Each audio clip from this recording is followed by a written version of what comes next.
My name is Peter Greenwood. I'm a glassblower. I also work with wood and metal. I've been doing glass for 38 years now. In this location, the studio, I've been here about 13 years. Out of high school, I went to Rhode Island School of Design. As a freshman foundation, you weren't allowed to work with glass, but I did make friends with a shop tech, so at midnight I could go in there and he just handed me the pipe and said, "Go ahead, the furnace is over there," no instructions. So that was my first introduction to glass, and I was hooked from the first time. What worked for me when I was first learning to blow glass, that I always pushed myself. I'd always heat the glass hotter than I could control it, and by doing that, you keep pushing yourself and you keep heating the glass as hot as you possibly can handle it. It enables you to gain the skills that you need to master working with a material. You know, you learn, you know, even I know a glass master, he's 84 years old, and he'll tell you to this day, every time he picks up the pipe, he's learning something, and it's very true. Whenever time you're working with glass, typically you're going to learn something each time.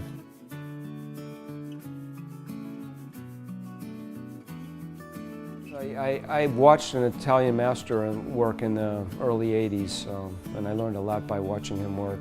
When he first came to the States, this was in 1979, most glassblowers didn't have any real instruction. Everybody was really winging it in their studios, or they were going to schools, and there was no real tradition of glassblowing that the Venetians have.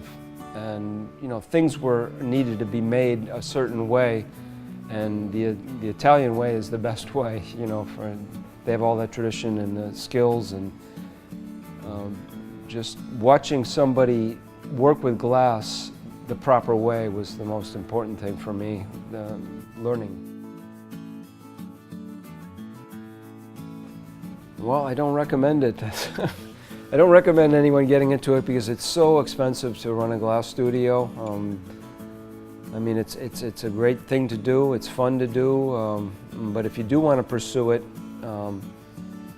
it's a lot of work and a lot of time and a lot of effort. And what I would recommend as a beginner glassblower is to travel the world and see what other glass masters are doing. Go to Venice, go to Orrefors, Sweden, go to Czechoslovakia, you know, go to Australia, go to Japan, and see what other glass artists are doing around the world, and you'll form your own style based on what you've seen of what's been made out there. And you know, it was the best for me. That's what worked the best for me, to see what was being made worldwide and see the opportunities and the possibilities of what you can do with glass. Is just endless.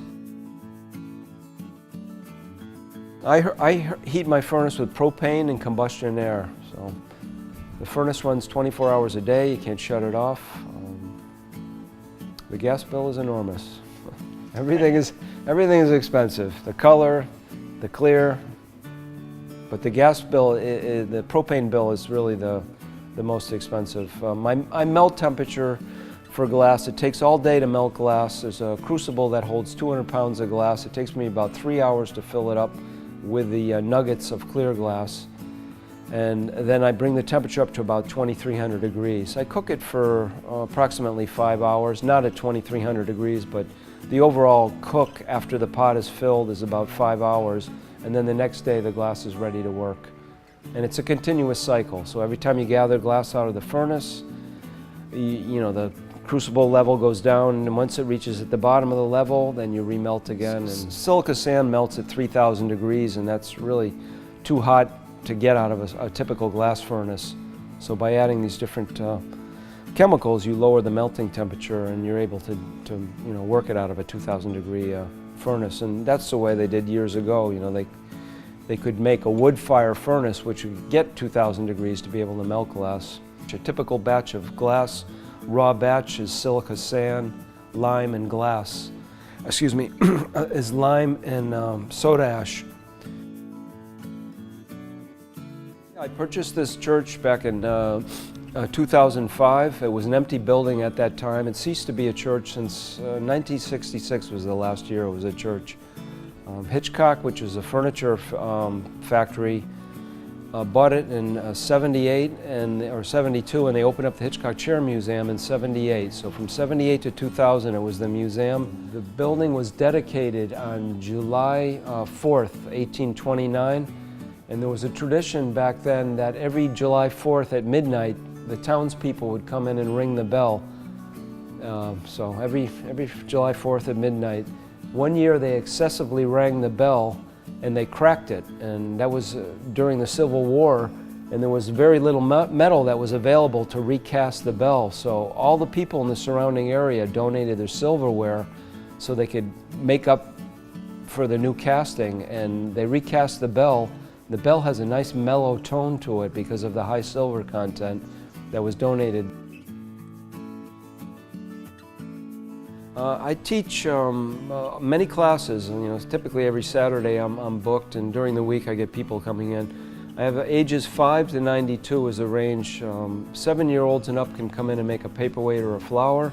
It's a short 15-minute workshop. It's an all hands-on workshop.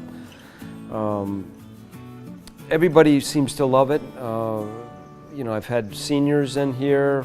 An 81-year-old grandmother came in and made 9 paperweights for all her grandkids. Elementary schools, special ed's been in here. That was a special time for me because I got a smile and an eye contact out of 8 of the students I had in that group.